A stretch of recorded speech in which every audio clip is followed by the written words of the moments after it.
आज के पवित्र एकादशी अन्नदा एकादशी तिथि 64टा भक्ति अंग आछे। रूप गोस्वामी তিনি 64 प्रकार भक्तिर अंग वर्णना करेছেন। तो तार मध्य एकादशी तिथि একটি भक्तिर अंग।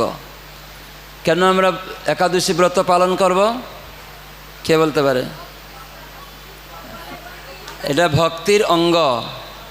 भक्ति माने कि भक्ति माने कि भगवानेर सेवा। खाली सेवा बोलले হবে না, সেজন্য ভগবানের সেবা। সেবা মানে কি কে জানে? সেবা মানে কি? সেবা মানে সেব্যের তুষ্টি বিধান। সেব্য কে? আমাদের পরমেশ্বর ভগবান শ্রীকৃষ্ণচন্দ্র, তিনি হচ্ছেন আমাদের সেব্য। তো সেব্য হচ্ছেন ভগবান, আর সেবক কারা? আমরা সবাই সেবক। তাহলে সেবকের কর্তব্য কি? সেবা করা, সেব্যের সেবা করা। তো আমরা সবাই বুঝতে পারছি যে সেব্য হচ্ছেন পরমেশ্বর ভগবান শ্রীকৃষ্ণচন্দ্র এবং গৌরাঙ্গ মহাপ্রভু, যিনি কৃষ্ণ রাধা কৃষ্ণ মিলিত তনুরূপে গৌরাঙ্গ। তো এখানে মহাপ্রভু আবির্ভূত হয়েছেন।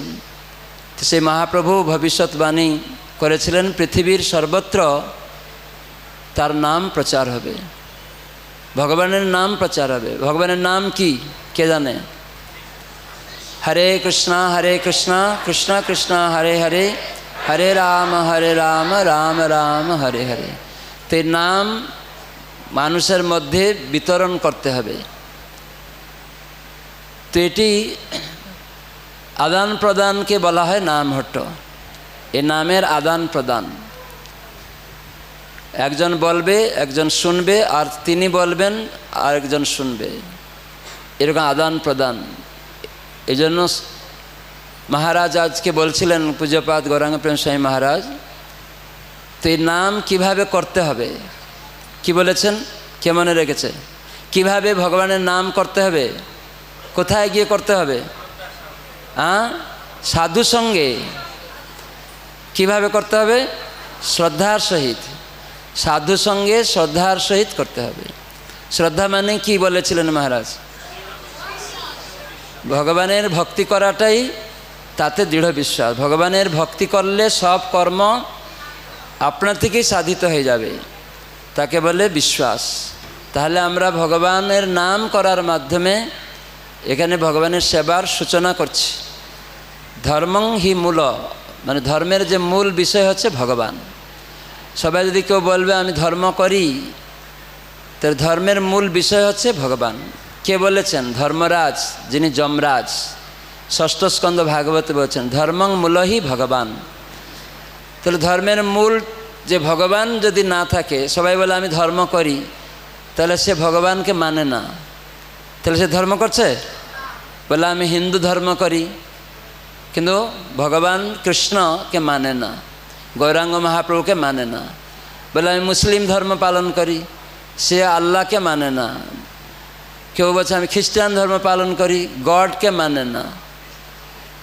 তো মানে তার আরাধনা করে না, আরাধনা মানে তার নির্দেশ পালন করে না। তো সেজন্য শুধু খালি ধর্ম মানি ধর্ম করি বললে হবে না। তো তার মানে ভগবানের আদেশকে পালন করা, তাহলে সেটাই ধর্ম। প্রভুপাদ বলছেন তোমার ধর্ম যে বড় কিসে বোঝা যাবে? কী করে বোঝা যাবে? আপনার ধর্মটা যে বড় কী করে বোঝা যাবে? আপনি পরমেশ্বর ভগবানের চরণে নিজেকে আত্মসমর্পণ করেছেন। তাহলে আত্মসমর্পণ মানে কি? তিনি যা বলবেন সেটা গ্রহণ করব, পালন করব। তো ভগবদ গীতা ভগবানের মুখ নিঃসৃত বাণী, তাই ভগবদ গীতায় ভগবান সব আদেশ দিয়েছেন কেমনভাবে চলবেন। কিম কর্তব্যম কিম অকর্তব্যম শাস্ত্র প্রমাণং কুরুতে। কি করণীয় কি অকরণীয় সেটি বৈদিক শাস্ত্র নির্দেশ অনুসারে করতে হবে। তো এটাই আমাদের মনুষ্য জীবনকে সার্থক করতে, তাই আমরা ধর্ম আচরণ করব। ধর্ম মানে হচ্ছে ভগবানের দেওয়া আইন। ধর্মস্থ সাক্ষাৎ ভগবত প্রণীতম। তো সেজন্য আমাদের আচার্যরা আমাদের কি করে ক্রমে ক্রমে আমরা ভগবানের সেবাতে যুক্ত হব তার জন্য তারা বিভিন্ন পন্থা দিয়েছেন। সেজন্য সেই সেবা করার 64 প্রকার অঙ্গ, ভক্তির অঙ্গ, ভগবানের সেবা করার 64 প্রকার ভক্তির অঙ্গ দিলেন আচার্যরা। রূপ গোস্বামী ভক্তিরসামৃত সিন্ধুতে বলেছেন। তো তার মধ্যে এই চাতুর্মাস ব্রত পালন করা, তার মধ্যে কার্তিক মাস ব্রত পালন করা, দামোদর মাস ঊর্জাব্রত নিয়ম সেবা মাস বলে, আর একাদশী ব্রত। এই যে একাদশী ব্রত, আজকে অন্নদা একাদশী তিথি। তো এই একাদশী ব্রততে ধামে বাস করা অত্যন্ত সৌভাগ্যবান ব্যক্তিরাই কেবল লাভ করতে পারে।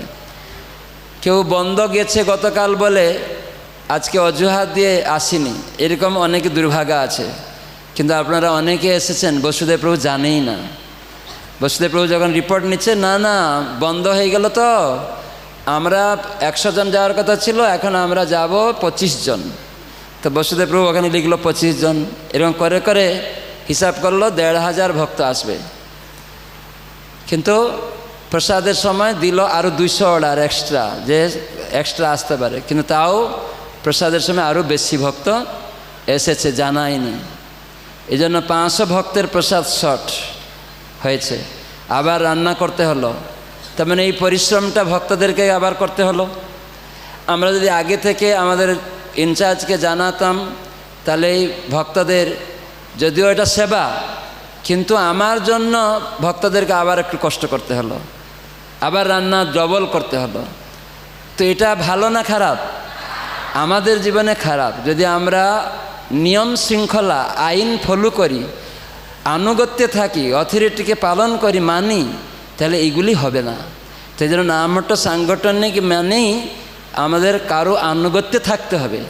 আমি স্বতন্ত্র নই, স্বতন্ত্র চললেই ডিস্টার্ব হবে, অন্য ওরা কষ্ট পাবে। সেজন্য এই স্বতন্ত্রতা জন্যই আমরা যাব না, আমরা 25 জন যাব, কিন্তু আসার সময় এসছে আবার বেশি, কিন্তু জানায় না। তাহলে এটা স্বতন্ত্রতা, তার মানে এটা আত্মসমর্পণ নয়। আত্মসমর্পণ মানে পুরো সে যার কাছে আমি আত্মসমর্পণ করছি তার আনুগত্যে সব কিছু চলবো। কতজন আসবেন? 100 জন যাওয়ার কথা, এখন 25 জন যাচ্ছি। কিন্তু আসার সময় যে ডবল হয়ে গেল বেরোয়ার সময়, না ওরা বেরিয়ে গেল, আমি কি করবো, তার জানানো উচিত। তো এই সিস্টেমটা আপনাদেরকে প্রথমেই বলছি। সেটা মায়াপুরে আসবো, কোনো ফেস্টিভ্যালে আসবো, সেটাও আগে জানাতে হবে যে আমরা এতজন প্রসাদ পাবো। প্রচারককে জানাতে হবে। কোন প্রচারককে জানাতে হবে? আপনি যার আনুগত্যে আছেন, আপনার সেখানে উপচক্রপতি আছে, সেখানে চক্র সেনাপতি আছে, সেখানে মহাচক্র সেনাপতি আছে, সেখানে মালা সেনাপতি আছে। তো সেজন্য আপনার ক্রমে ক্রমে জানাবেন, তাহলে কি হবে, ব্যবস্থা খুব সুন্দর হবে।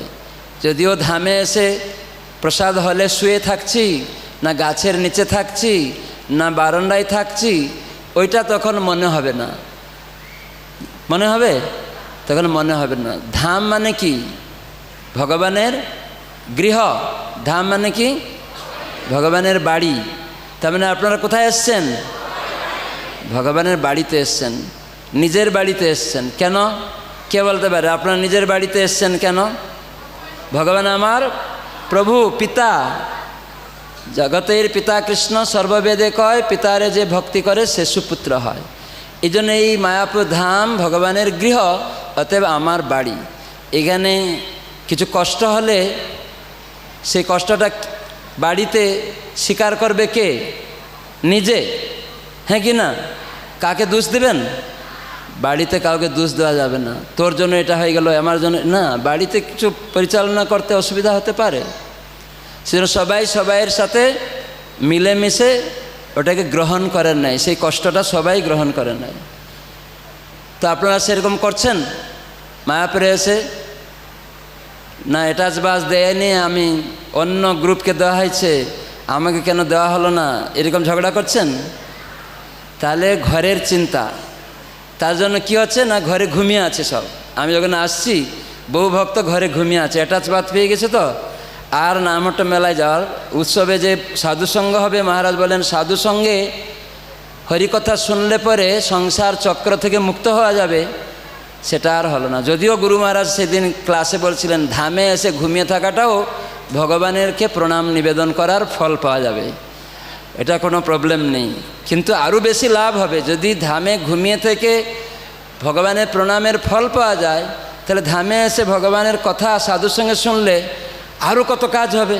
তো সেটা না করে এটা আমার দুর্ভাগা হয়ে গেলাম, কিছু ফল হলো, ধামে এসে সেটা ব্যর্থ হবে না ঘুমিয়ে থাকাটা, কিন্তু আরও বেশি লাভ হবে যদি সাধুর সঙ্গে ভগবানের কথা শোনা যাবে। গৌরাঙ্গ প্রেম স্বামী মহারাজ একজন গুরু, উনি এত সময় হরিকথা বললেন, সবাই বাহিরে দেখছি ঘোরাঘুরি করছে, কেউ ঘরে আছে, এটা ঠিক নেই। যদিও অনেক সংখ্যা বেশি ছিল, তবুও অনেক ভক্ত বাইরে ঘোরাঘুরি করছিল, তাদেরকে শিখাতে হবে, আনুগত্যটা শিখাতে হবে। যারা আনুগত্যে থাকবে না সেই ধরনের ভক্তকে আনবেন না, বুঝতে পারছেন? যে ভক্ত আপনার আনুগত্যে থাকবে না তাদের বলেন বাড়ি থাকো, তোমাকে এখানে আসতে হবে না, তাহলে আপনারও বিড়ম্বনা হবে। তো সেজন্য ভগবত ভক্তির অঙ্গগুলি মধ্যে এই একাদশী যাজন করার মধ্যে আমরা ভক্তি লাভ করব। সেজন্য একাদশী ব্রতকে বলা হয় ভক্তির জননী। কি বলা হয়? ভক্তির জননী। মাধব তিথি ভক্তি জননী যতনে পালন করি, তারপরে কৃষ্ণ বসতি বসতি বলি পরম আদরে বরি, তার মানে পরম আদর সহিত পালন করতে হবে। এই জন্য এই একাদশী তিথি খুবই উপকার আমাদের। এটা কে করবে কে করবে না শাস্ত্রে বলা হয়েছে। স্মার্ত ব্রাহ্মণেরা বলবে এটা বিধবাদের একাদশী, এটা সধবাদের নয়, যারা স্মার্ত ব্রাহ্মণ। কিন্তু একাদশী মহাপ্রভু স্বয়ং ভগবান, আমরা তার কথা শুনবো না স্মার্ত ব্রাহ্মণদের কথা শুনবো? চৈতন্য মহাপ্রভু স্বয়ং ভগবান, তার কথা শুনবো। তিনি তার মাকে বলেছেন 8 বছর বয়স থেকে একাদশী ব্রত করতে হবে। জগন্নাথ মিশ্র যখন প্রকট ছিলেন, বর্তমান ছিলেন, তার মাকে বললেন একাদশী ব্রত করা দরকার। তার মানে শিখাতে চাইলেন, মহাপ্রভু আসছেন আচরণ করে শিখাবেন। তো সেজন্য আপনারা এরকম আপনাদের আত্মীয় স্বজনকে শিখাবেন 8 বছর বয়স থেকে একাদশী ব্রত পালন করা। এখন তো ইস্কন ভক্ত বাচ্চা জন্ম হওয়ার পর থেকেও একটু বড় হলেও তাকে সে খেতে চায় না। কেন খেতে চায় না বলেন? মার গর্ভেতে একাদশী পালন করেছে, এই জন্য জন্ম হয়ে গিয়েও ওকে যখন শস্য দেয় খায় না, মুখটা ঘুরিয়ে নেয়। আমি অনেক বাচ্চা শিশু দেখলাম, একদম একটু বড় হয়ে গেছে, তাকে কিছু শস্য দানা দিচ্ছে, মনে করছে বাচ্চা, ও মুখটা ফিরিয়ে নেয়, মুখটা বন্ধ করে, তখন মা বুঝতে পারে একাদশী খাবে, প্রসাদ চায়। তো সেজন্য গর্ভ থেকে শিশু শিখে, যেন আপনারা এমন মা বাবা হবেন আপনার শিশুকে গর্ভ থেকে শিখাবেন, সে জন্ম হয়ে যেন আজে বাজে জিনিস না করতে যায়। সেজন্য গর্ভ সন্তান থাকলে আজে বাজে মোবাইল দেখা যাবে না, আজে বাজে কথা বলা যাবে না, এবং ফেসবুক ইউটিউবে দেখা যাবে না, দেখা যাবে কেবল কৃষ্ণলীলা, গুরুদেবের কথা, বৈষ্ণবদের কথা, এগুলা শুনলে তখন ওই বাচ্চা শিখে যাবে। এগুলো আমাদের ভক্ত গৃহস্থ জীবনে করতে হবে। এজন্য ব্রাহ্মণ ক্ষত্রিয় বৈশ্যম শূদ্রানাঞ্চৈব যোষিতান মুখ্যদং কুর্বতাং ভক্তিয়া বিষ্ণু প্রিয়তর দ্বিজ একাদশী ব্রতং নাম সর্বকাম ফলপ্রদম কর্তব্যং সর্বদা বিপ্রয়ী বিষ্ণু প্রীণন কারণম। এখানে ভগবানের আনন্দ বিধান করবে, এখানে বলছে বিষ্ণু প্রীণন কারণম, ভগবানকে আনন্দ দিবে যদি কেউ এই একাদশী ব্রত পালন করবে। তো খুব সহজ এটা, একাদশী ব্রত পালন করা যে কেউ করতে পারবে। কেবল আমরা পঞ্চশস্য পাপ পুরুষ থাকে সেগুলি গ্রহণ করব না। গম থেকে, জব থেকে, সর্ষে থেকে, ধান থেকে তৈরি এরকম পঞ্চ রবি শস্য থেকে তৈরি খাদ্য গ্রহণ করব না। যদিও উপবাস না খেয়ে থাকা, কিন্তু কলিযুগে মানুষেরা না খেয়ে থাকতে পারবে না, তার জন্য বর্ণনা শাস্ত্রে দেওয়া হলো যে অনুকল্প প্রসাদ পাবে, ফলমূল খাবে, যেগুলি রবি শস্য নয় সেগুলি ভোগ লাগিয়ে প্রসাদ পাবে, অনুকল্প প্রসাদ। তো সেজন্য কেউ ভয় পাবেন না যে একাদশীতে না খেয়ে থাকতে হবে। উপবাস অর্থর আরেকটা অর্থ হচ্ছে যে ভগবানের সঙ্গে বাস করা। তো ভগবানের সঙ্গে কি করে বাস করা যাবে না, ভক্ত সঙ্গে যদি ভগবত কথা শোনা হবে তাহলে ভগবানের সঙ্গে বাস হয়ে যাবে।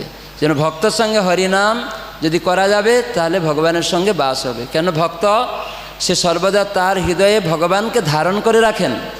এই জন্য আমরা ভক্তর সঙ্গে হরিকথা শোনা মানেই সে ভগবানকে দান করেন। তো এই জন্য আপনারা চেষ্টা করবেন। এই জন্য এখানে বলা হয়েছে স্ত্রী লোকেরা তারাও করতে পারবে। ব্রাহ্মণ, ক্ষত্রিয়, বৈশ্য, শূদ্র ও স্ত্রী সকলেরই ভক্তিপূর্বক শ্রী বিষ্ণুর প্রীতিপদ একাদশী ব্রত পালন করা কর্তব্য। একাদশী প্রদ সকল কাম ও মোক্ষপ্রদ, আপনার যে কোনো বাসনাকেও পূর্ণ করবে। কিন্তু ভক্ত কি বাসনা করবে, কেবল কৃষ্ণের সেবা বাসনা করবে। বুঝতে পারছেন, ভক্ত কোনো জড়জাগতিক বাসনা করে একাদশী করবে না, কেবল ভগবানের সেবা কামনা করবে। ভগবান আপনার যদি ইচ্ছা হয় আমি এইভাবে করতে চাই, আমরা করে পারবো না, আমি এটা করব এরকম পারবো না। ভগবান আমি এটা করতে চাই, যদি আপনার ইচ্ছা হয়, আপনি যদি চান, গুরুদেব আপনি যদি চান এটা আমার ইচ্ছা, আপনি যদি চান এটা পূর্ণ করবেন, আপনি যদি চান। প্রভুপাদ বলেছেন কোনো ভক্ত অসুস্থ হয়েছে, অ্যাক্সিডেন্ট হয়েছে, ভগবানের কাছে প্রার্থনা করতে হবে।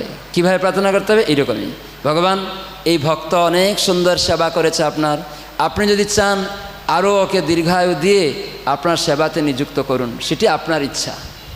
আমি বলবো না ভগবান একে এখনই আপনাকে আরও বেশি আয়ু দিয়ে রাখতে হবে, এরকম আমরা বলবো না, কেন আমরা রাখতে পারবো না। সেই জন্য ভগবান গুরুদেবের ইচ্ছার উপরে আমরা নির্ভর করব। ভগবান আপনি যদি চান এই ভক্ত সুস্থ করে আপনার সেবাতে নিযুক্ত করলে আরও আপনার গুণগান প্রচার করবে, তাই জন্য আপনি যদি চান আরও দীর্ঘায়ু প্রদান করুন। বুঝা গেল কীভাবে প্রার্থনা করতে হবে, ঠিক আছে?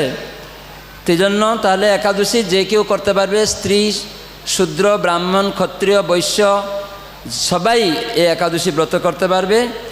আর 8 বছর থেকে 80 বছর পর্যন্ত একাদশী ব্রত করার নিয়ম করতে পারবে। ভক্তরা সারা জীবন করে, তো 8 বছর হয়ে গেলেই শুরু করে দিবে, সেজন্য অজুহাত না দেয়।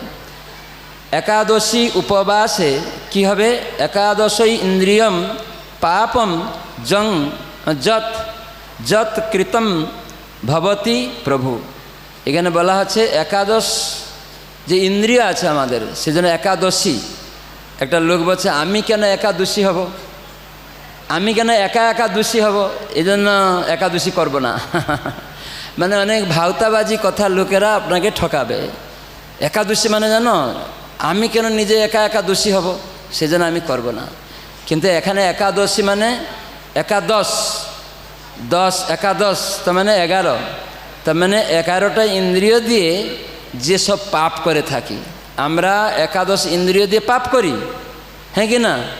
তো এই সব পাপকর্ম থেকে মুক্ত হওয়া যাবে, কৃতম যাবতীয় পাপ নষ্ট হয়ে যাবে। একাদশী ব্রত কি, তো এইরকমই একাদশীর কথা বলা হয়েছে।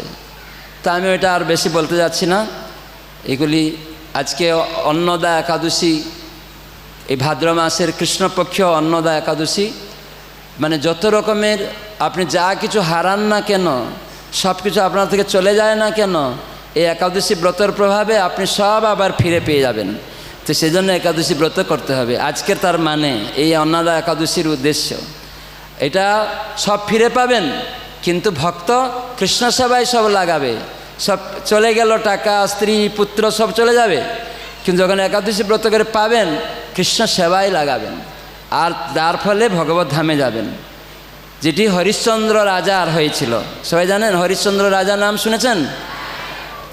তার হরিশ্চন্দ্র রাজার সব রাজ্য সম্পত্তি, স্ত্রী, পুত্র সবাই চলে গেল এবং নিজের শ্মশানে রক্ষী হয়েও থাকলো।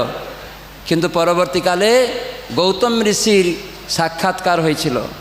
গৌতম ঋষির কাছে তিনি তার এই কথা বললেন যে আমি রাজা ছিলাম, আমার সমস্ত কিছু চলে গেল, পূর্বর কর্ম অনুসারে আজ কেউ রাজা, কালকে সে ভিখারি হয়ে যাবে। এটা কী জন্য হয়? কর্ম অনুসারে। এই জন্য কেউ অহংকার করতে নেই যে এখন আমি খুব দেখতে সুন্দর, অন্যকে দেখে টিটকারি করছি। অন্য কেউ হয়তো নিচকুলে জন্ম হয়েছে, তাকে খারাপ ভাষায় বলছি। কেউ হয়তো মূর্খ আছে, তাকে মূর্খ বলে গালি দিচ্ছি। এরকম ডিউয়ালিটি, দ্বৈতভাবের প্রকাশ করছি। কিন্তু আমিও একদিন হয়তো মূর্খ হয়ে যাব, আমিও হয়তো একদিন দেখতে অসুন্দর হয়ে যাব, আমি হয়তো একদিন মানে রোগের দ্বারা আক্রান্ত হয়ে যাব। সেজন্য কাউকে আমরা কোনো রকম দোষ দিব না। প্রত্যেকেই তার পূর্বের কর্ম অনুসারে এটি সে শাস্তি পাচ্ছে, সেটা আমরা তার এরকম দেখে যেন তার বদনাম না করি। এই নিচু কোলে জন্ম হয়েছে, ওরা কি দীক্ষা নেবে নাকি, এরকম অনেকে বলে। তো সেগুলি অপরাধ হয়ে যাবে। তো সেজন্য আমাদেরকে সর্বদা চেষ্টা করতে হবে যে যা কিছু এই জগতে আমরা হারাই না কেন, যদি আমরা কৃষ্ণকে পাই তাহলে সব পাবো। হ্যাঁ কি না? কালকে আমি প্রভুপাদের লেকচার শুনছিলাম যে কৃষ্ণ হচ্ছে রাজা, আমি যদি তার পুত্র হই তাহলে আমার কি অভাব থাকবে? কিছু অসুবিধা থাকবে? কিছু অসুবিধা থাকবে না। কিন্তু আমরা যেহেতু ভগবানকে বাদ দিয়েছি, আমি নিজে রাজা সেজে বসে আছি, তাই সব অসুবিধায় সম্মুখীন হচ্ছি। এই জ্ঞানটা নেই মানুষের। এই জন্য আপনারা প্রচার করছেন, এই উপলব্ধ জ্ঞান প্রদান করবেন। তো সেটাই এই একাদশীতে হরিশ্চন্দ্র রাজা গৌতম ঋষির কৃপাতে দর্শন করে। সাধু দর্শন করলে তাদের নিজের কথা বলতে হয় সাধুর গুণকীর্তনের মাধ্যমে। আগে নিজের কথা বলা উচিত না, আগে সাধুর গুণকীর্তন করতে হয়। গৌতম ঋষিকে দর্শন করেই প্রণাম করেছেন। প্রথমে প্রণাম, সাষ্টাঙ্গে প্রণাম জানিয়ে তখন তার গুণকীর্তন করেছেন গৌতম ঋষির। আপনি ভগবানের শুদ্ধ ভক্ত, মহান, কিন্তু আমি আমার পূর্বকর্মের তারপরে নিজের কথা বলছি। আমার পূর্বকর্ম অনুসারে আমি এরকম সব কিছু হারিয়েছি, দয়া করে আমি চাই কী করে আমার এর সমাধান করতে পারি। আপনার যদি ইচ্ছা হয় আপনি তাহলে কিছু উপদেশ প্রদান করুন। তখন গৌতম ঋষি বললেন, এই ভাদ্র মাসের কৃষ্ণপক্ষীয় এই অন্নদা একাদশী পালন করুন।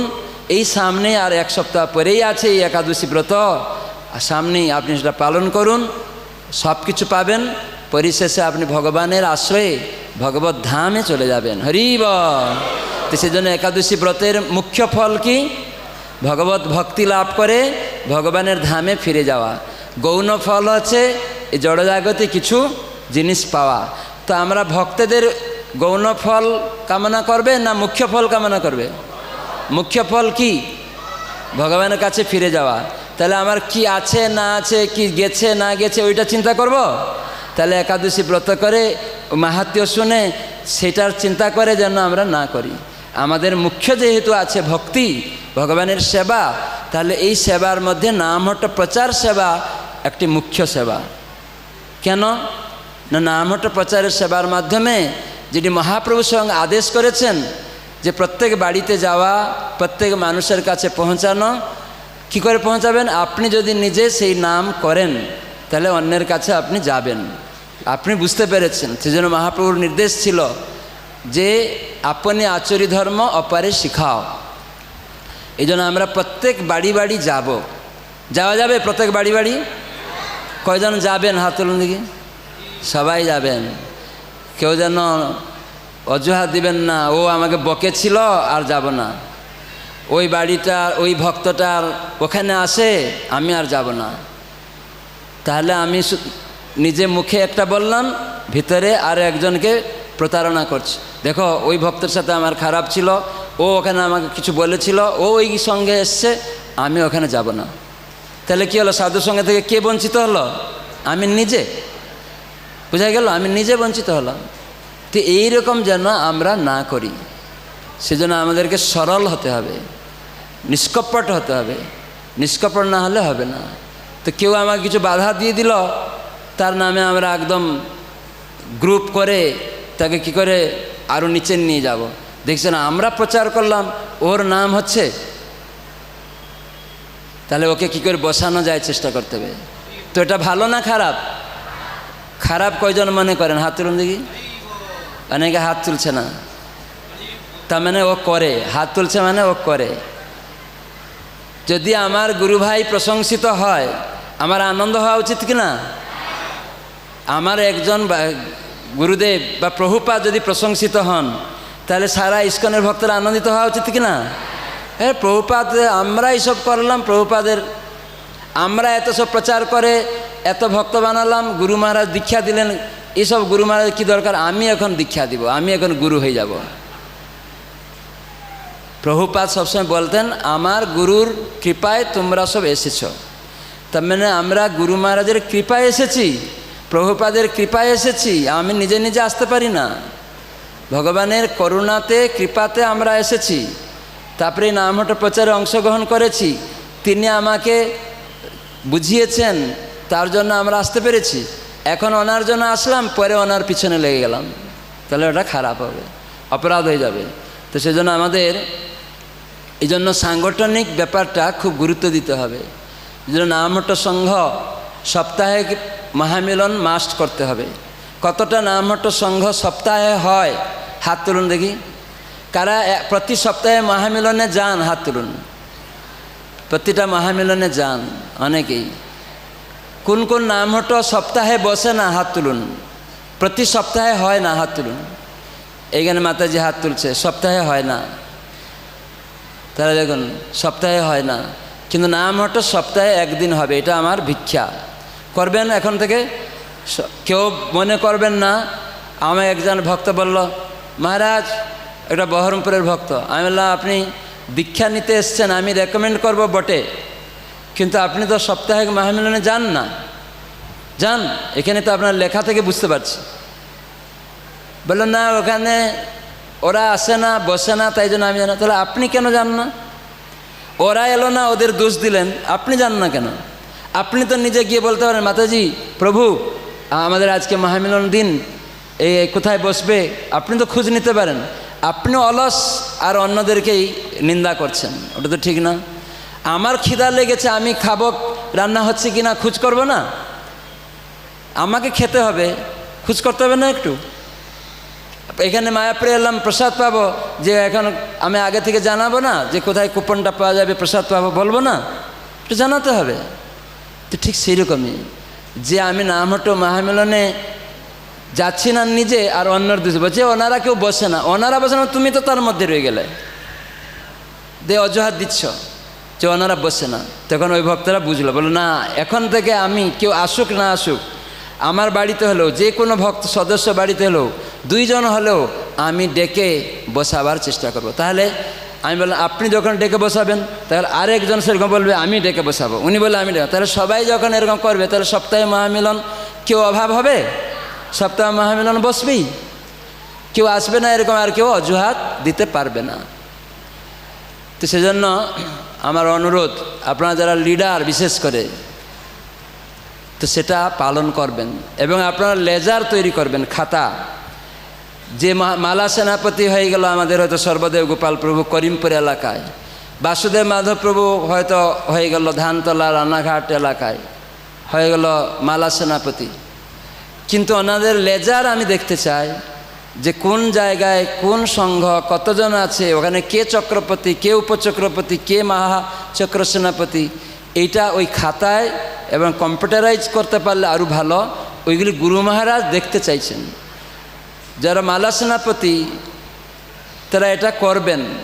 তো যেন মহাচক্র সেনাপতির দায়িত্ব মালা সেনাপতিকে সাহায্য করা, ওর যে 36টা গ্রুপ সে সেটা জানাবে, এবং মহাচক্র সেনাপতি তাকে সাহায্য করবে চক্র সেনাপতি।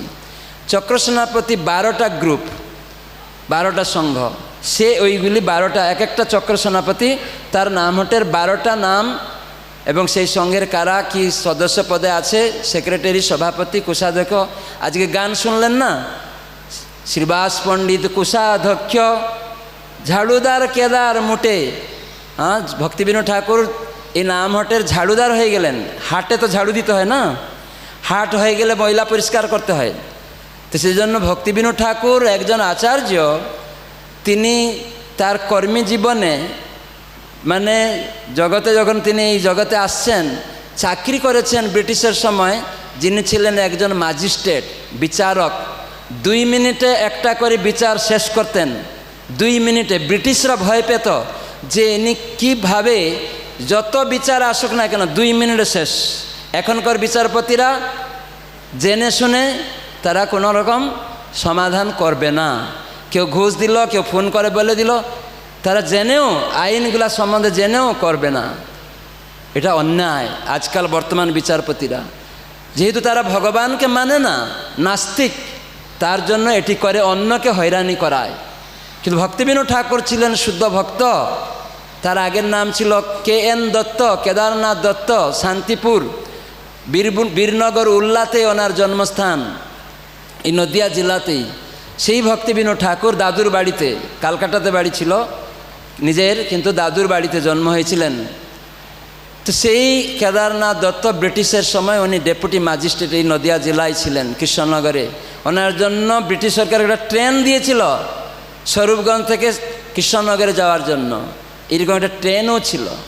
উনি 2 ঘন্টা ঘুমাতেন আর অফিসে যেতেন, আর সারা দিন কী করতেন, রাত্রি ভাগবত কথা আমাদের জন্য লিখতেন, সরল করে দিতেন গানগুলি।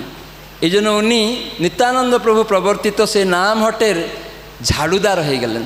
যে সমস্ত কাম, ক্রোধ, লোভ, মোহ, মদ, মাৎসর্যে আসক্ত যে আমাদের হৃদয় কলুষ হয়ে আছে, তাই কেবল ভগবানের নাম আশ্রয়ের মাধ্যমে এগুলি সব ঝেঁটে উড়িয়ে চলে যেতে পারে। তো সেজন্য ভক্তিবিনোদ ঠাকুর তিনি কী করলেন না, বাজারে বাজারে গিয়ে এই হরিনাম কীর্তন শুরু করলেন, তার মানে ঝাড়ু দিতে শুরু করলেন। তো ভগবানের নামের মাধ্যমে আমার হৃদয়ের সমস্ত কলুষতা আর নোংরা আবর্জনা, নাম যশ প্রতিষ্ঠা এইসব অনেকভাবে আমার যশ থাকবে না। হ্যাঁ, আমাকে কেউ যশ দিল না, কিন্তু জড়জাগতিক যশের প্রতি আসক্ত হবে না। এই যে চক্র সেনাপতি, মালা সেনাপতি, এটা যশটা ভগবানের সেবা করার জন্য। আমি কয়েকদিন আগে একটা মানে ইউটিউবে একটা আমাদের দেবেশ্বর আপলোড করেছে যে ভগবানের সেবাতে অংশগ্রহণ করে যশ লাভ করুন, ভগবানের ইচ্ছা অনুসারে কর্ম সম্পাদন করুন এবং যশ লাভ করুন, ভগবানের পরিকল্পনা অনুসারে চলুন এবং যশ লাভ করুন। একটা ইউটিউবে কয়েকদিন আগে দেওয়া হয়েছে, শুনেছেন কেউ? ভগবানের পরিকল্পনা অনুসারে সেবা করে যশ লাভ করুন। তার মানে আমরা নিজের পরিকল্পনা অনুসারে যদি কিছু করব, যশ হবে না। এই যশটা ভগবান নিজে করে রেখেছেন, আমাকে দিতে চাইছেন। যেমন অর্জুনকে ভগবান দিয়েছিলেন, বলে এই যুদ্ধে তো আমি সব মেরে রেখেছি, তুমি কেবল যুদ্ধ করে যশটা নাও, আমি মেরে রেখে দিয়েছি। তাই প্রভুপাদকে জিজ্ঞাসা করেছিল সাংবাদিকরা, প্রভুপাদ আপনি সারা বিশ্বে এত প্রচার করলেন। প্রভুপাদ বলেন, না, এসব মহাপ্রভু প্রচার করে রেখেছেন, আমাকে কেবল যশটা দিয়েছেন। তাহলে দেখুন প্রভুপাদের মনোবৃত্তি। তাই আমরা শিষ্য হিসাবে ঠিক সেরকম গুরু বৈষ্ণবদের ইচ্ছা অনুসারে চলব, তখন আপনি যশ পাবেন। আমি আগে দেখাতাম খুব সুন্দর করে একটা করে ট্রিপস, 10 জনকে নিয়ে তাদের নাম লেখাতাম। আগে নদিয়া জেলা সম্মেলনও করা হয়েছে এরকম, সেটা যদি আপনারা দেখবেন, আগে মনে রাখবেন, 10 জন তার নাম লিখল, নাম লিখে একটা মানে একটা পাত্রের মধ্যে আমি রেখে দিতাম উল্টিয়ে, আর বলতাম এই পাত্র থেকে আপনারা 1 মিনিটের মধ্যে আপনার নিজের নামটাকে নিতে হবে। তখন ওরা ওই পাত্র থেকে 10 জন নামটা নিতে গেলে এইটুকু পাত্র, তাহলে কি করছিল, টানাটানি করছিল, একজন আরেকজনকে টেনে টেনে নিচ্ছিল, আমার নামটা আমি নেব, আমার নামটা আমি নেব, আমার নামটা আমি নেব। তার মানে এখানে কী হচ্ছিল, আমার নিজের যশের জন্য মারামারি করা, নিজের যশের জন্য অন্যকে অপবাদ দেওয়া, টেনে নিয়ে যাওয়া। মানে কি, এই আমি, আমার নাম হচ্ছে না, আমি নাম চাই। তার মানে নিজের নামটাকে, কাগজটাকে তোলার জন্য কত পরিশ্রম করছিল। কিন্তু যখন ওই কাগজগুলো সব তুলল, জিজ্ঞাসা করলাম আপনার নাম পেয়েছেন? তখন বলছেন না। কেন পেলেন না? নাম পেল না কেন? না, অন্যকে নাম না দেওয়ার জন্য। তখন আমি জিজ্ঞাসা করলাম, ঠিক আছে আপনি কি নাম পেয়েছেন? বললো আমি ওই রামপ্রভুর নাম পেয়েছি। তাহলে এটা ঘোষণা করুন, রামপ্রভু আপনার নাম এটা। তাহলে আপনি প্রথমে কি করলেন, রামপ্রভুকে যশ দিলেন।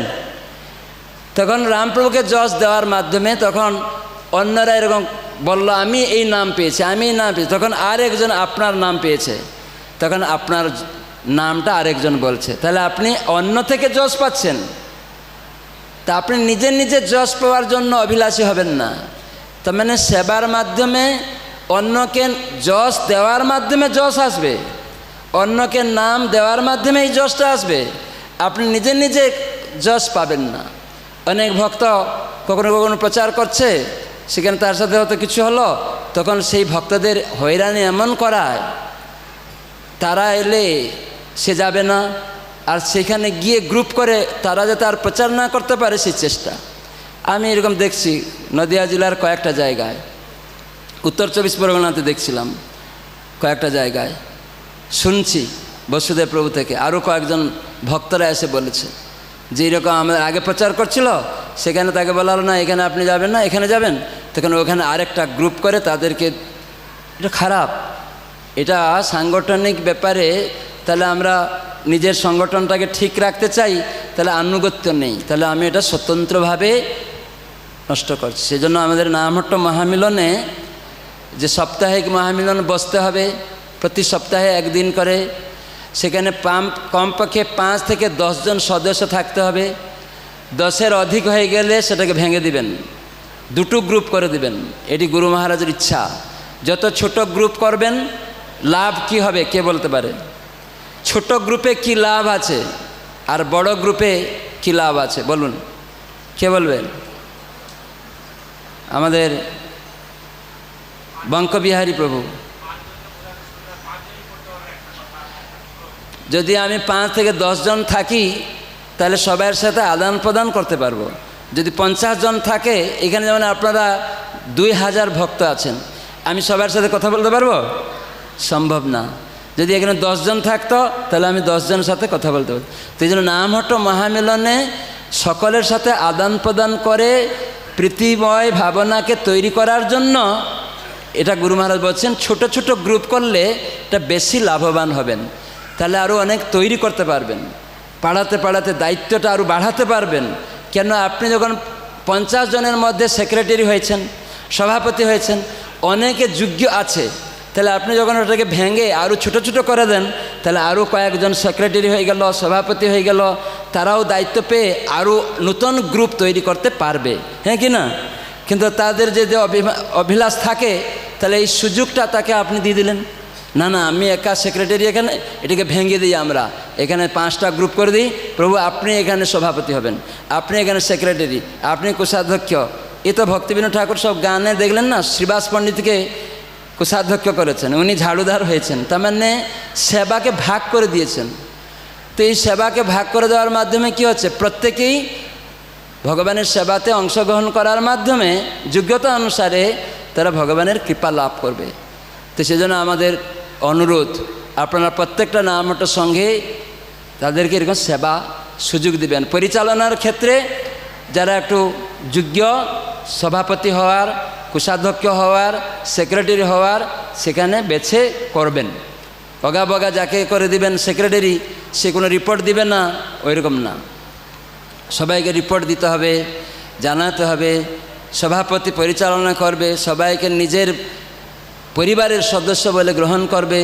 এরকম না সভাপতি অহংকার করবে, আমি সভাপতি যা বলছি তাই শুনতে হবে না।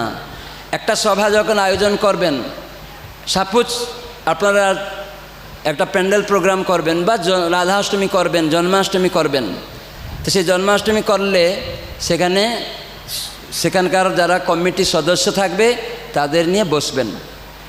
বসে এই যে জন্মাষ্টমী আগামী এত তারিখে হবে, আমরা কিভাবে এটাকে করব, কি কি সেবা আছে, এখানে রান্নার সেবা আছে, এখানে বাজার করার সেবা আছে, এখানে পরিষ্কার করতে হবে, এখানে সবজি আমানো করতে হবে, এখানে প্যান্ডেল করতে হবে, এখানে কিছু লেখালেখি করতে হবে, কত রকম সেবা। তখন আয়োজন লেখা হয়ে গেল, এই সেবা এই জন্মাষ্টমী উৎসবে হবে। তো এখন কিভাবে সেটাকে আমরা ভাগ করব এবং কি কি আমরা করব? এখন না আমরা এখানে প্রসাদ বিতরণ করব, ঠিক আছে, বলুন। সভাপতি জিজ্ঞাসা করে প্রসাদ বিতরণ হবে, কতজন আমরা এবারে জন্মাষ্টমীতে প্রসাদ খাওয়াবো? সভাপতি জিজ্ঞাসা করবে, পরিচালক সভাপতি মানে সে নিজে বলে না 10,000 লোক খাওয়াবো, এরকম বলে তোমাদের করতে হবে, এইরকম করতে পারবে না। সভাপতি জিজ্ঞাসা করবে আর যে পরিচালক মণ্ডলী রয়েছে, প্রভু আমরা কয়জন প্রসাদ এবারে জন্মাষ্টমীতে প্রসাদ পাওয়াবো? কেউ বলল, প্রভু এই বছর আমরা 2,000 লোককে খাওয়াই। আরেকজন বলছে আমরা 10,000 লোককে খাওয়াই। তো এই প্রসাদ বিতরণ করা ভালো না খারাপ? একজন 10,000 লোককে প্রসাদ বিতরণ করার কথা বলো, ওটা ভালো না খারাপ? একজন 2,000 লোককে খাওয়ানোর কথা বলো, ওটা খারাপ না ভালো? সবটাই ভালো। প্রসাদ বিতরণ নিয়ে তো আমাদের কথা, হ্যাঁ কি না? তখন সভাপতি জিজ্ঞাসা করছেন, প্রভু আপনি 2,000 লোক বললেন মাত্র, ইনি 10,000 বলছেন, বলুন কি কারণে আপনি 2,000 বলেছেন? প্রভু এখন বাজারটা খুব খারাপ, সরকারি সূত্রে করোনা চলছে, এখন মহামারী চলছে, এখন আমরা টাকা কালেকশন করতে পারবো না, 1 নম্বর। 2 নম্বর আমাদের ম্যান পাওয়ার কম আছে, ভক্ত সংখ্যা কম, 10,000 লোকের রান্না করতে খুব পরিশ্রম হবে, বিশেষ করে আমাদের বাসন অত পাবো না, সব জায়গায় অনুষ্ঠান হচ্ছে, আর আমাদের এখানে ছোট জায়গা, এত লোকে খাওয়ানো যাবে না। তো এই কয়েকটা কারণে আমি 2,000 লোক বলেছি। তো এখন সবাইকে আবার জিজ্ঞাসা করা হবে আপনারা কি চান? তখন তারা বলবে না এ যা বলল 2,000 লোক বলেছে এটাই ঠিক, লেখা হয়ে যাবে, ওই মিনিট বুকে লেখা হবে এই বছর আমরা জন্মাষ্টমীতে সবাই সিদ্ধান্ত করলাম 2,000 বলেছিল প্রভু, আর আমরা ওখানে 500 বাড়াবো। সবাই রাজি? সদস্যরা বলল হ্যাঁ রাজি, লেখা হয়ে গেল 500। 10,000 যে বলেছিল সে রেগে মেগে বলবে আমি বললাম 10,000, এরা 2,500 মাত্র খাওয়াবে, এদের সঙ্গে আর থাকবো না। এইরকম না, সদস্য মানে সভাপতি সবাইকে নিয়ে আলোচনা করে, প্রত্যেকের পরামর্শ নিয়ে যদি নামহট্ট মহামিলন কোথায় বসবে সেই জন্য খাতা 4টি করতে আমি বলছি বারবার। কতজন সঙ্ঘে, আপনারা এখানে কতজন, অনেক সংঘ এসছেন, কয়টা সঙ্ঘে 4খানা খাতা আছে? হাত তুলুন দেখি। একটা সঙ্ঘে দেখাচ্ছে, 2টা সংঘ, 3টা, আর 4টা সংঘ, 5টা সংঘ। মাতাজি দেখাচ্ছে আছে 4টা খাতা। মিনিট বুক মানে আলোচনা চক্র খাতা কোন সঙ্গে আছে? হাত তুলুন দেখি। আলোচনা চক্র খাতা, কি কি আপনারা করেন ওইটা লিখেন, ওইরকম খাতা কার কার আছে? বসুদেব নন্দন আছে কেন? দেখো কারু খাতা নেই। তাহলে আমাদের চক্রবর্তী, উপচক্রবর্তী, মালা সেনাপতি কি করছে? খাতাই নেই, আলোচনা চক্র খাতা নেই, তাহলে গন্ডগোল হবে না কেন? কেন একজন দোষ দিবে না?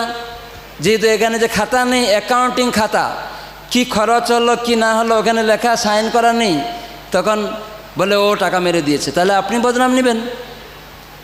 তো সেই জন্য আমার অনুরোধ, একটা রেজিস্টার খাতা যেটা কি আলোচনা চক্র খাতা থাকবে, যেটা লেখা থাকবে যে এইখানে আগামী সপ্তাহে কোথায় বসবো, সেখানে কে কি সেবা করবে, কে সেখানে বাসন ধুবে, কে সেখানে আসন বিছাবে, কে সেখানে আলেখ্য সাজাবে, এই সমস্ত লেখা থাকবে।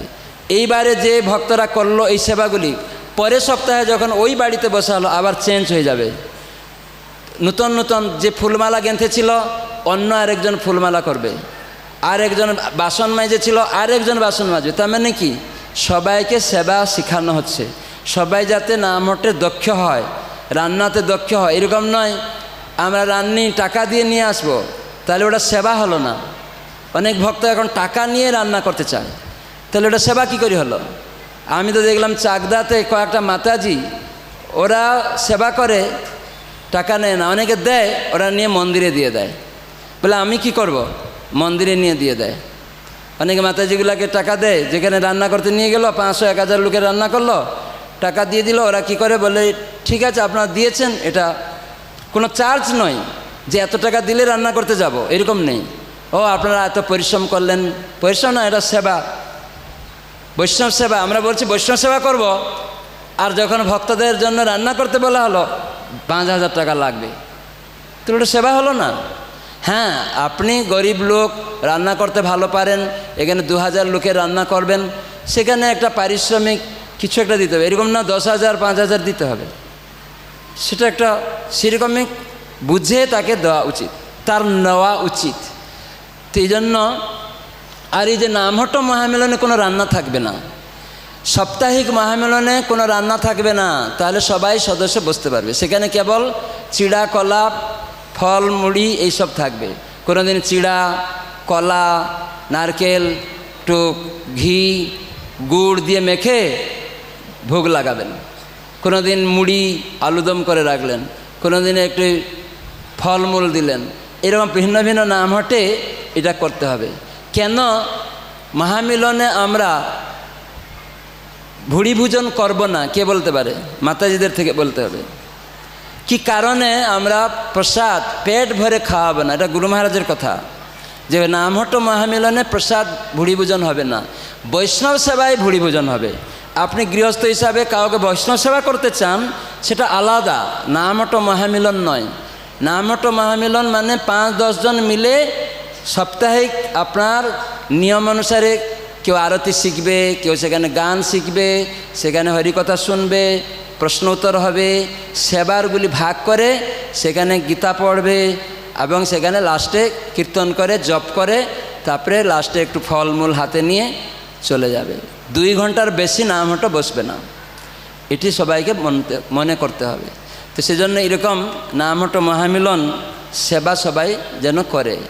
প্রথম খাতা আলোচনা চক্র খাতা, দ্বিতীয় খাতা প্রেজেন্ট খাতা, যেখানে উপস্থিতি এই ভক্তটা শ্রদ্ধাবান যারা বা নূতন সংঘ করছেন বা পুরানো সংঘ, সেখানে নাম লেখা থাকবে, আমাদের এই সদস্য কে এসেছে কে আসেনি ওখানে লেখা দেখা থাকবে। তাহলে সাপ্তাহিক মহামিলনে সবাই আসছে কি না এটা জানা যাবে। আসলো না কেউ, তার খোঁজ খবর নিয়ে, ও প্রভু কেন আসেনি, কিছু অসুবিধা হয়েছিল, এরকম গালাগালি নয়, কোনো অসুবিধা থাকতে পারে, তার খোঁজ নেওয়া এবং কেন আসেনি তার সেবার গুরুত্ব দেওয়া। তো এইভাবে প্রেজেন্ট খাতা। দ্বিতীয় হচ্ছে ভক্তির ক্রমোন্নতি খাতা। যেমন আজকে এখানে শ্রীমৎ গৌরাঙ্গপ্রেম স্বামী মহারাজের কাছ থেকে, তো জন্য মহামিলনে তারপরে ক্রমোন্নতি খাতা যেটা বলছিলাম, যে ভক্তির ক্রমোন্নতি খাতা, যেখানে শ্রদ্ধাবান সাধুসঙ্গী গৌরকৃষ্ণ সেবক গৌরকৃষ্ণ সাধক এরকম করে প্রভুপাদ আশ্রয়, এই যে আজকে যারা শ্রীগুরু চরণ আশ্রয় করলো, ওরা 6 মাস আগে প্রভুপাদ আশ্রয় করেছে, সেখানে 16 মালা জপ করেছে, 4টা নিয়ম পালন করেছে, কোনো মাছ মাংস খাচ্ছে না, ভোগ লাগিয়ে খাচ্ছে, নেশা করে না, অবৈধ সঙ্গ করে না, তাসপালি জুয়া লটারি খেলে না, একাদশী ব্রত অন্যান্য ব্রত পালন করে, এইরকম ব্যক্তি 16 মালা জপ করে 6 মাস করেছে, সেই সব ব্যক্তি এখন গুরু আশ্রয় করলো।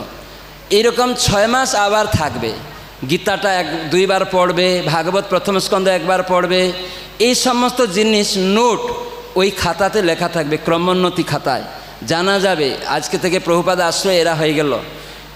এরা এখন তাদেরকে গাইড দিবে, যেখানে প্রচার হচ্ছে আপনি গীতা পড়ছেন, পড়ুন এখন থেকে, আপনি দীক্ষা নেবেন, তখন শ্রীগুরুচরণ আশ্রয় হয়ে গেল 6 মাস, আরও ঠিক করছে কি না, তখন আপনাদেরকে জিজ্ঞাসা করা হলো মহারাজ এখন দীক্ষা দিবেন, কয়জন শ্রীগুরুচরণ আশ্রয় কি করে পাবেন বলুন, কোথায় রুট আছে, না আন্দাজে বলবেন? আমাদের চক্র সেনাপতি মহাচক্র আন্দাজে, বসুদেব প্রভু এতজন আমার শ্রীগুরুচরণ আশ্রয়, আন্দাজে, ওটা আন্দাজে হবে না। যখন খাতা থাকবে আপনি সরাসরি সত্যি জিনিসটাই বলে দিবেন, আমাদের এই ভক্তরা কেন আপনি যাচ্ছেন, তার বাড়ি বাড়ি যাচ্ছেন, ও সব পালন করছে 6 মাস ধরে দেখছেন, এবং জেলা প্রচারক মাস্ট যে দীক্ষা নিবে তার বাড়ি যেন ভিজিট করে থাকে, তার ঠাকুর ঘরটা যেন দেখে, তার পরিবেশটাকে যেন দেখে, সেখানে না শুধু আন্দাজে দীক্ষা রেকমেন্ড করে দিচ্ছে, এটাও জেলা প্রচারক রেকমেন্ড করবে না যত পর্যন্ত জেলা প্রচারক আপনার বাড়িতে না যায়। তার মানে আপনাকেও আকুল হতে হবে, প্রভু আমার বাড়িতে আসুন, একটু দেখুন আমি কি করছি এবং আমার কি আরও করণীয় অভাব আছে সেটা বলুন। তো এইগুলিও যেন করা হয়। তো সেজন্য এই তৃতীয় খাতায় ক্রমোন্নতি খাতায় এরকম সব লেখা থাকবে। তাহলে ক্রমে ক্রমে শ্রদ্ধাবান সাধুসঙ্গে এরকম টিকমার্ক দেওয়া হবে, কে কবে এরকম উত্তীর্ণ করছে। তাই প্রথম থেকে যে ভক্তটা 1 মালা জপ করছিল 1 মাস পরে আপনি জিজ্ঞাসা করলেন কয় মালা করছেন মাতাজি? আমি এখন 4 মালা করছি। ওখানে সাধু সঙ্গীতে চলে গেল। ওখানে নোট আছে, নামটা পরিচয়ের সিঁড়ি আছে না, নোট আছে কে কি কি পালন করলে সেই স্তরে যাবে। হয়তো 16 মালা জপ করে, কিন্তু দেখা গেল ওখানে অনেক জিনিস আছে পালন করে না, তাহলে ওই স্তরে যেতে পারছে না। ওই নিয়ম অনুসারে ওকে যেতে হবে। আমি 16 মালা জপ করি, কিন্তু আমি চলে যেতে পারবো না প্রভুপাদ আশ্রয়ে। কেন? আমি প্রভুপাদ আশ্রয়ে যাওয়ার সময় যে কী কী নিয়ম আছে, আমাকে 4টা নিয়ম পালন করতে হচ্ছে, প্রসাদ খেতে হচ্ছে ভোগ লাগিয়ে, তাহলে আমি যেতে পারবো, নাহলে পারবো না। 16 মালা কেন 1 লক্ষ করলেও প্রভুপাদ আশ্রয়ে আপনি যেতে পারছেন না। প্রভুপাদ আশ্রয়ে আছেন, কিন্তু আমাদের দীক্ষার ক্রমোন্নতি করানোর জন্য এই পন্থাটা, ঠিক আছে? তো এটা ক্রমোন্নতি খাতা, ভক্তির একটা খাতা। আর 4র্থ খাতা আছে অ্যাকাউন্টিং। যা কিছু প্রণামী আসছে, কোনো উৎসব করছেন, সেসব দেখাতে হবে। বড় অনুষ্ঠান করলে, রথযাত্রা, জন্মাষ্টমী বা যে কোনো উৎসব করবেন, ইস্কন অনুমোদিত লিখলেই সেখানে আপনাকে পুরা হিসাব জেলা প্রচারককে দেখাতে হবে। এবং সেখানে জানবেন ওই টাকাটা কৃষ্ণের টাকা, আপনাকে দেখে লোক দেয়নি, ইস্কনের প্রোগ্রাম বলে লোক দিয়েছে। হ্যাঁ কি না? কেউ যেন মনে করে না এটা আমাদের টাকা। হ্যাঁ, আপনি ইস্কনের হলে টাকা আপনার, কিন্তু তার জন্য আপনি ইস্কনের হলে ইস্কনের অথরিটির রুল ফলো করতে হবে, যে অ্যাকাউন্ট দেখিয়ে আসতে হবে যে এই টাকা এই কালেকশন হয়েছে, এই খরচ, এই রিসিট হিসাব দিয়ে কমপ্লিট করে টাকাটা বেশি হয়েছে কি করবেন, কম হয়েছে কি করবেন, না আবার সবাই মিলছে কি করে ওটাকে পূরণ করবে সেটা দেখতে হবে। আবার বেশি হয়েছে জেলা প্রচারকে জিজ্ঞাসা করা হবে যে এটা কী করলে ভালো। তারা প্রস্তাব দিবে যে আমাদের এই সঙ্গে মৃদঙ্গ নেই, আমরা একটা মৃদঙ্গ নিব, বা আমাদের এই সঙ্গে একটা প্রভুপাদের ছোট্ট বিগ্রহ আমরা রাখব, প্রভুপাদকে নিয়ে আমরা পরিক্রমা করব, প্রভুপাদের বিগ্রহ নেব। ঠিক আছে, কোনো অসুবিধা নেই। সুন্দর একটা মাইক সেট করব প্রচারের জন্য, সেই সংঘের জন্য, বাসন কিছু রান্নার জন্য করব। এইরকম সেই টাকাটা ওইখানে কৃষ্ণ সেবাতেই লাগবে। কেন? এটা ইস্কন অনুমোদিত নামহট্ট সংঘ, কোনো কারো ব্যক্তিগত না। কোনো একটা অথরিটি দেখাশোনা করছিল, সে এরকম নামহট্ট মহামিলন উৎসব ইত্যাদি করে, এই টাকাতে বাসন এলো না, মাইক হলো, তখন পরে ও হয়তো সেক্রেটারির পদ থেকে অন্যদিকে গেল, বলো এটা আমার, তার বাড়িতে রাখা হচ্ছিল, সেজন্য এটা না বলে এটা দাবি করে, এটা খারাপ। ইস্কনের রুল অনুসারে কেউ যদি ইস্কন নাম করে এরকম করবে, ইস্কন জিবিসি রুল আছে, তাদের অনেক সময় পুরা থানাতেও জানিয়ে দেওয়া হয় এই ভক্তটা এরকম করছে। বোম্বে থেকে একটা নোটও এসে যাবে, কোর্টের পেপারে চলে আসবে। এই জন্য খুব সাবধান। আমরা ইস্কনের নামে করে টাকা কালেকশন করে তারপরে হিসাব দিব না, এটা খারাপ। আবার ইস্কনের নামে রিসিট দিব না টাকা কালেকশন করে। এই চাকদাতে এরকম হয়ে গেল, কালেকশন করেছে, রিসিট দেয়নি কিছু ভক্ত, তারা সব এখন বলছে না না আমি এরকম করিনি, হ্যাঁ এরকম করেছি, মানে কত অজুহাত। এটা খারাপ। তারা রিসিটই নেয়নি নিজেরা, তো এটা খুব খারাপ করছে। এবং গ্রুপিং করেছে এবং গন্ডগোলও করেছে যারা এরকম স্বতন্ত্র চলেছে। যারা এরকম স্বতন্ত্র চলে, টাকা কালেকশন করে, দেখাবে না, নিজেরা বাহাবা নেওয়ার চেষ্টা করে, তারাই গন্ডগোল করে। তো সেজন্য এইরকম ইস্কনের বদনাম, আপনি ইস্কনের ভক্ত বলবেন আর ইস্কনের বদনাম করবেন, এটা যেন না হয়। তো সেজন্য এই 4টি খাতা এখন থেকে গিয়ে করবেন। আর যারা মালা সেনাপতি, তার একটা রেজিস্টার বুক থাকবে বা কম্পিউটারাইজ করবেন। আপনি যে 108টা গ্রুপ দেখছেন, আপনার খাতায়ও খাতা থাকতে হবে, বুঝতে পারছেন? সর্বদা গোপাল প্রভু আপনারা একটা কম্পিউটারিং করে রাখুন খাতা, সেই সমস্ত নোট করে জেলা প্রচারকে দিবেন।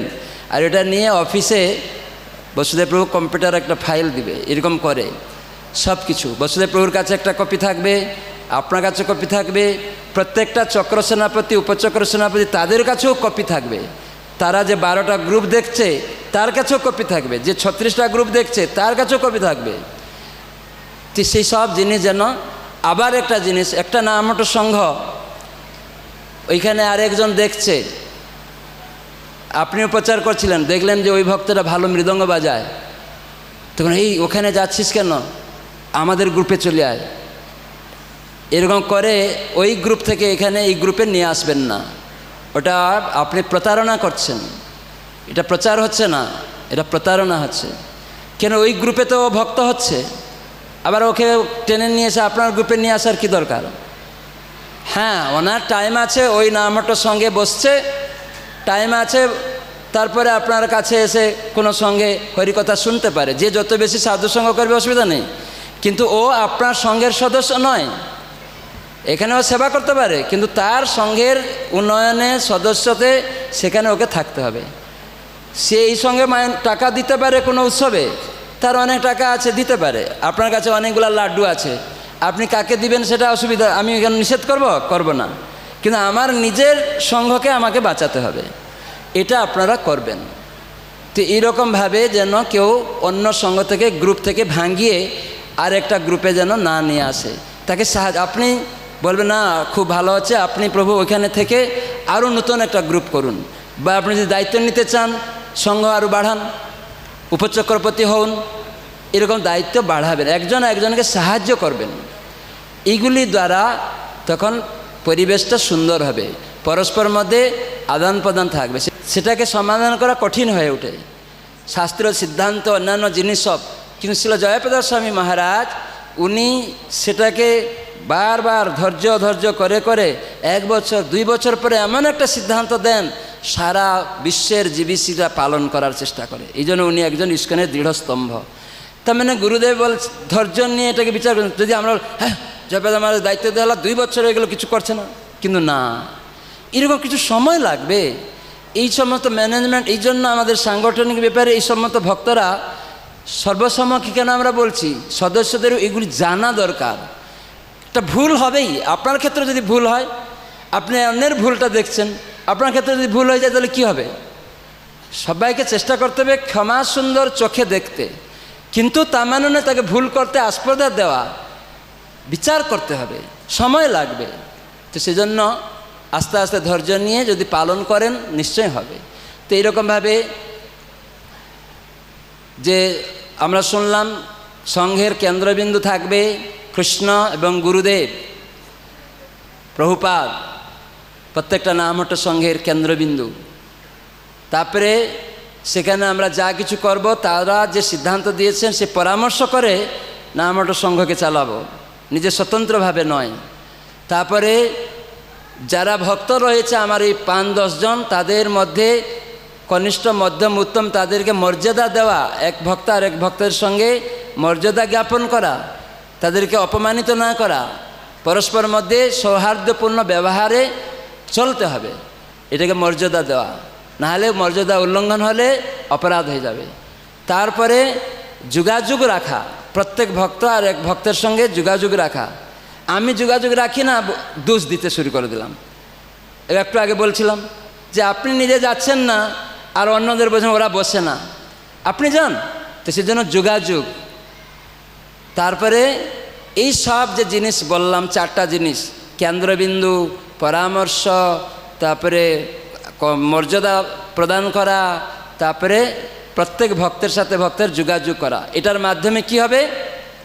যোগাযোগ করার মাধ্যমে কি হবে? ভক্তদের মধ্যে সহযোগিতা বাড়বে, হ্যাঁ কি না? আপনি যদি প্রত্যেকের সাথে যোগাযোগ করে আদান প্রদান করেন, তাহলে আপনি কোনো সেবাতে সহযোগিতা পাবে কি না? পাবেন। আমরা কি বলি, কারুকে ডাকি না, দেখি বলি এই ভক্তরা আসে না, সেবা করে না, এরকম বলে উঠি কি না? কেন না? আমরা যোগাযোগ করি না সেই ভক্তদের সাথে। সহযোগিতা কী করে পাবেন? Communication is the cooperation. সহযোগিতা হবে যখন আপনি যোগাযোগ রাখবেন। এই 4টি জিনিস তখনই সফল হবে যদি আমরা ঠিকভাবে হরে কৃষ্ণ কৃষ্ণ কৃষ্ণ হরে হরে, হরে রাম রাম রাম হরে হরে, এটা শুনে শুনে জপ করি। নামহট্ট মহামিলনে একমালা জপ যেন শুনে শুনে সবাই করে, আর ওই সময় যেন কেউ এদিক সেদিকে না চলে যায়। একমালা জপ, আর বাড়িতে ছেলে মেয়েদের নিয়ে জপ করবেন। দীক্ষা হয়ে গেলে যেন ভালো করে শুনে শুনে আমরা যেন জপ করি, তাহলে দেখবেন এই জপের প্রভাবে আপনার সমস্যার সমাধান হয়ে যাবে, নিজেদের দ্বন্দ্বটাও চলে যাবে। যেহেতু আমরা করি না ঠিক মতো, তাই জন্য দ্বন্দ্ব হয়। আর ভক্তদের এইসব পরস্পর মধ্যে তত্ত্বাবধান করা, কেয়ার নেওয়া, একটু পরস্পর মধ্যে যাওয়া, কিছু অসুস্থ হয়ে গেছে তার কাছে কেন আসলো না, পরামর্শ করা, এরকম তত্ত্বাবধান নেওয়া, এই 6টি জিনিস আপনারা করবেন নামহট্ট সঙ্গের মধ্যে। আমি পয়েন্টগুলো বললাম, এগুলো আলোচনা করতে গেলে অনেক সময় লাগবে, যেহেতু এখন আপনারা আরতি যাবেন। আমি এখানে শেষ করছি। হরে কৃষ্ণ কৃষ্ণ কৃষ্ণ হরে হরে, হরে রাম রাম রাম হরে হরে। আপনাদের তো এই ম্যানেজারিয়াল জিনিসটা ভালো লাগবে না? ভালো লাগছে না? ভিতরে না বাইরে থেকে বলছেন? যে পালিয়ে গেলে মহারাজ তো বকা দিবে, একটু শুনি জোর করে। এখানে তো মহারাজ তো কোনো লীলা কথা বললো না, আমাদের খালি এটা করতে হবে সেটা করতে হবে এইসব বলে গেল।